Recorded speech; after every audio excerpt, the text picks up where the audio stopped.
बहुत समय पहले की बात है। एक छोटे से गांव में सूरजमुखी नाम का एक किसान अपनी पत्नी सुमन और बेटी गंगा के साथ रहता था। वो बहुत ही मेहनती और ईमानदार व्यक्ति था। उसके पास थोड़ी सी जमीन थी जिससे वो अपनी छोटी सी दुनिया को संभालता था। परंतु हर साल की तरह इस साल उसकी फसल में नुकसान हुआ और उसके परिवार के लिए मुश्किलें बढ़ने लगी। सूरजमुखी और उसकी पत्नी सुमन भगवान सूर्य की भक्ति करते थे, क्योंकि उन्हें विश्वास था कि सूर्य देवता ही उनकी परेशानियों को दूर करेंगे।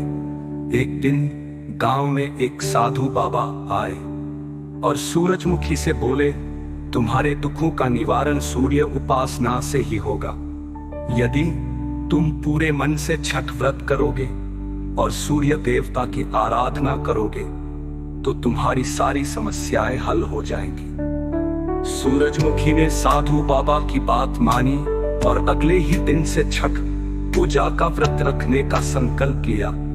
उसने अपनी बेटी गंगा और पत्नी सुमन के साथ मिलकर छठ पूजा की तैयारियां शुरू कर दी।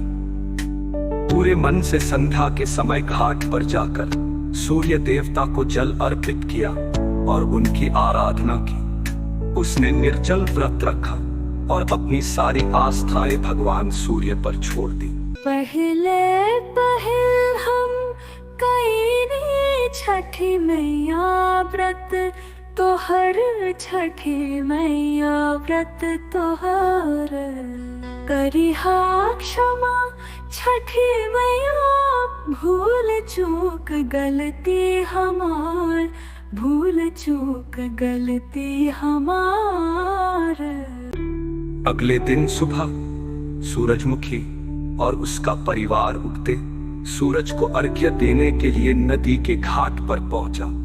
गंगा और सुमन ने भी साथ में जल अर्पित किया और प्रार्थना की।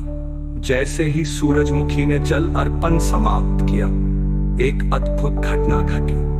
आसमान में सूरज ने अपनी किरणों से उसे आशीर्वाद दिया और एक दिव्य आवाज सुनाई दी, तुम्हारी भक्ति सच्ची है सूरजमुखी।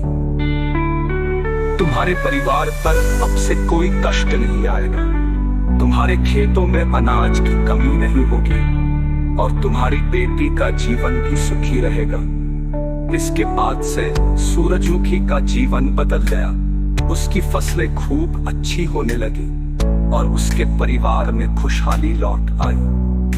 गांव में भी उसकी भक्ति की चर्चा होने लगी और लोगों ने ये मान लिया कि सूर्य देवता की सच्चे मन से आराधना करने से सभी कष्ट दूर हो जाते हैं। उसी दिन से छठ पूजा का पर्व गांव में बड़े धूमधाम से मनाया जाने लगा और लोग भगवान सूर्य को अर्घ्य देकर सुख समृद्धि की कामना करने लगे। इस तरह छठ पूजा का महत्व और विश्वास सभी के दिलों में बस गया और आज भी ये पर्व बड़े उत्साह से मनाया जाता है। ये पर्व हमें सिखाता है कि सच्ची भक्ति और श्रद्धा से किए गए व्रत और पूजा का फल हमेशा मिलता है।